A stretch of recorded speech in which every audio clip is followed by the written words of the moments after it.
The Canterbury Tales, the Partner's Prologue and Tale Summary. Before he begins his story, the partner describes his preaching methods. He says frankly that he puts on quite a show and all for the purpose of manipulating people to give money rather than any true concern for their souls. He uses the same text each time and preaches often about avarice, the sin of greed. While living a very greedy and selfish life, after describing how corrupt he is, he reassures the company that he is still able to tell a moral tale. For though I am a wholly vicious man, don't think I can't tell moral tales. He begins his tale by introducing the characters and setting. In Flanders, there lived a company of young men given to every kind of vice, including gluttony and drunkenness. Having introduced them, he launches into a tirade against gluttony, saying it is the main cause of human grief and misery. He supports this claim with several examples from Bible and from history. This leads to similar warnings against gambling, lying, and swearing in God's name. Now the partner gets back to his story. The three young men are drinking in a tavern when they notice a coffin go by. They learn from the tavern boy that the dead man is someone they used to know and that he had been stabbed in the heart by a thief named Death. The boy mentions that this named thief has killed many people in present plague and wants them to be ready to face death if they should meet him. Another man adds that this thief likely lives in a nearby town. The three young men decide to pursue the thief and kill him. In their drunken rage, they start out. On the way, they meet an old man who says he has lived a long time because that will not take him. The young men think the man knows Death's whereabouts, so they threaten him. Eventually, the old man directs them to a tree in a nearby grove. They find the tree but become distracted by coins beneath it. They believe that fortune has given them a treasure and decide to wait until it is dark to sneak away with it. They draw lots to see who will go, get food and wine for them while they wait, and the task falls to the youngest of the three. While he is away, the other two conspire to kill him and take the money for themselves. The younger man has a similar idea and poisons 2 bottles of wine, intending to give it to the others. When he gets back, they kill him, but then drinking the poison wine, they also die. After his tale, the partner offers his services to the company for a fee, of course. Harry Bailey insults him, making the partner angry. The knight attempts to make peace between them. Analysis. The partner is very conscious of himself as a storyteller. Before he begins his story, he gives a surprising amount of information regarding his own preaching style. Most of this information is rather unflattering as he describes the various ways he manipulates people into giving him money. Yet he clearly sees himself as a wordsmith capable of influencing his listeners through his language. He then gives the listeners a taste of his preaching. The story of the three young men is embedded within this sermon as a sort of sermon illustration or exemplum.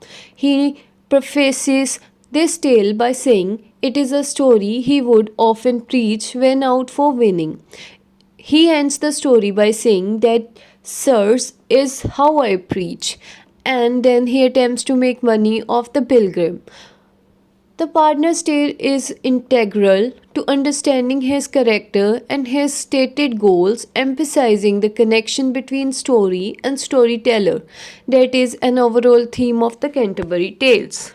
The lessons of the embedded story itself are fairly clear. Sinful behavior, gluttony, drunkenness, greed, murder ultimately results in death. Its moral is you reap what you sow. The man's goal of setting out to destroy death is tantamount to blasphemy, as the men presume to equate their own power with that of God. Question surrounds the role of the old man in this story. Chaucer could have written the story without this mysterious character because his effect on the plot is fairly minimal and could have been accomplished other ways. So, why is he there at all? One explanation may be that a old man's literal question for death highlights the young man's foolishness in their quest for death, whom they envision as a human thief and murderer, not as each man's inevitable fate. Another explanation may be that the Black Plague, which raged at the time the story was written, was known for its tendency to kill the young and healthy, while the old and frail lingered on. Yet another explanation is that the young man's disrespect for the old age further condemns them. Wife of Bath's prologue and tale summary. Before the wife of Bath tells her story, she explains that she has been married 5 times. To justify her many marriages, she cites the facts that God instructed humans to multiply and that King Solomon had many wives. She also takes issue with the idea that virginity is a superior state, noting that if no woman ever bore children, there would be a lack of virgins in the world. She suggests that she must use the gifts God has given her, and He did not gift her with celibacy. She uses her gifts to hold power over her husbands. At this, the partner who is soon to be married interrupts with concern that his wife might have power over him. He says he will not marry after all. The wife tells him to wait and hear her story before he makes this decision. She goes on to describe her husbands, 2 bad ones and 3 good ones. The good ones, she says, were rich and old and easily controlled. She gives examples of how she controlled them through false accusations and denying them sexual satisfaction. Then she discusses her bad husbands. The fourth one was wild and had a mistress, and she constantly tried to make him jealous. The fifth one was only 20 years old, and by this time she was 40, but she fell in love with him at her fourth husband's funeral. Their marriage was full of conflict, and they even got into a fist fight one time. The friar comments that she is taking too long to get to the story, and so she begins a story set in King Arthur's court. A young knight rapes a beautiful young woman and is sentenced to death. However, King Arthur's wife asks him to give the knight a second chance. Arthur agrees, and his wife makes a deal with the knight. If he can find out what women really want, he may live. He had 1 year to find the answer, or the execution sentence stands. For a year, the knight travels from place to place asking women what they truly want. Unfortunately, he gets a variety of answers, and at the end of the allocated time, he goes back to report his failure. On the way, he comes upon a group of women and decides to ask them his question. However, as he approaches, all but one woman disappears, an old, ugly crone. She agrees to give him the answer he seeks if he swears to do whatever she asks. At court, the knight reveals her answer. A woman wants the self-same sovereignty over her husband as over her lover. She goes on to say that she wants mastery over him rather than the reverse. Then the crone demands that he marry her, and he is forced to consent because her answer was right and saved his life. Later, in bed, the old crone asks the knight to explain why he is so down. He tells her that he is ashamed to have such an ugly wife. She does not seem offended, but tells him that she can become beautiful if he wishes it.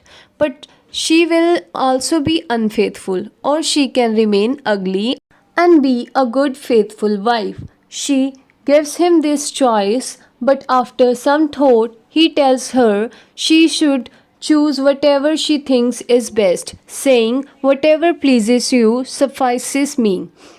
Because this is exactly what women want, to be in charge, she becomes both fair and faithful. The knight instantly loves and desires her, and they live happily together. The wife of Bath then prays that Christ Jesus send us husbands meek and young and fresh in bed. Analysis.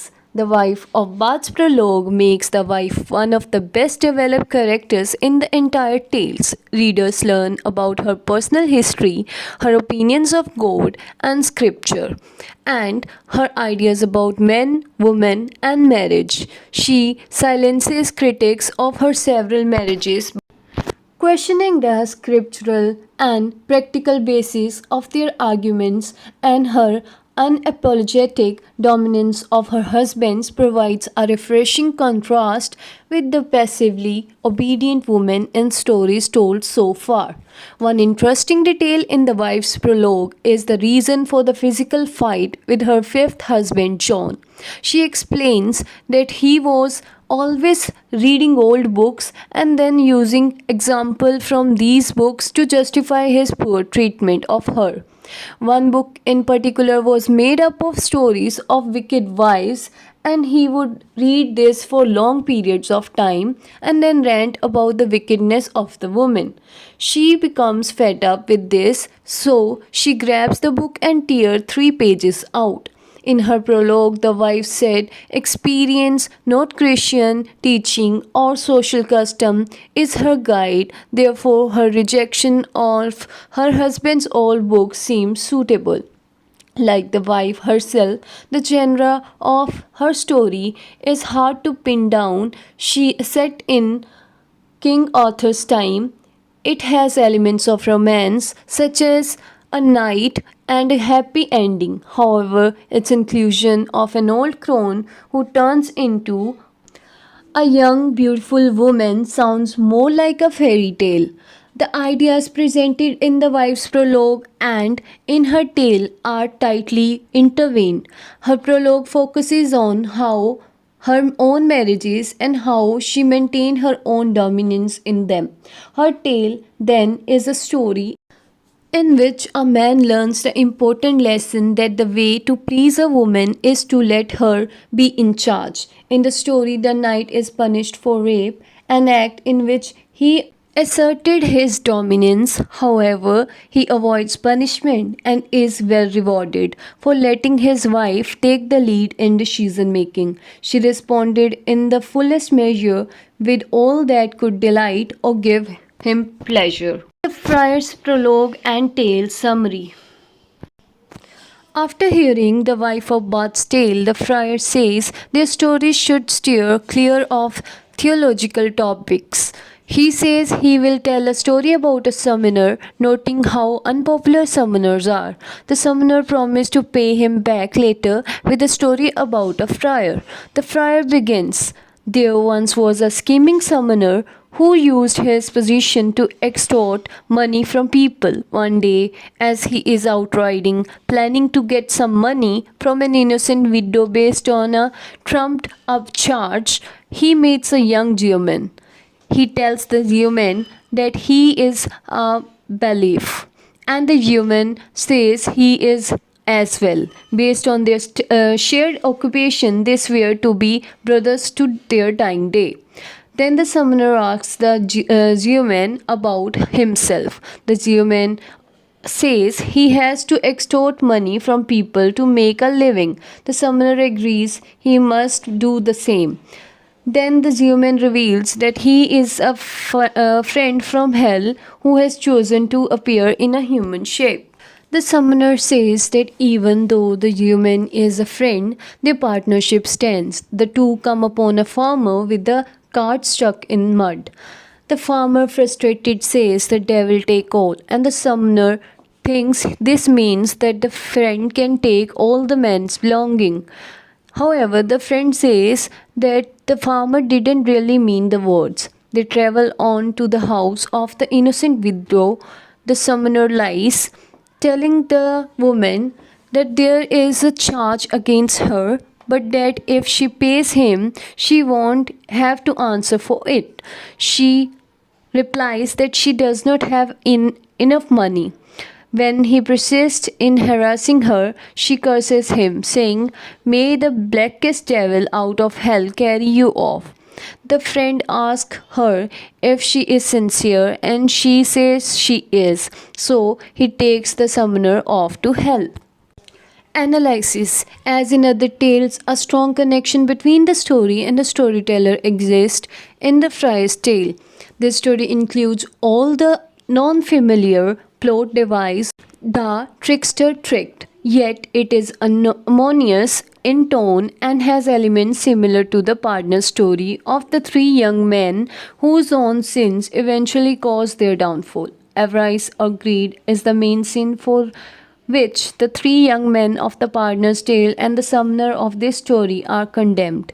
The summoner is willing to make any deal that furthers his chances at a profit, and this lack of moral leads him to hell. Because the story is a condemnation of summoners in general, it is strange that the friar tries to extend the moral of the story to the entire pilgrim company.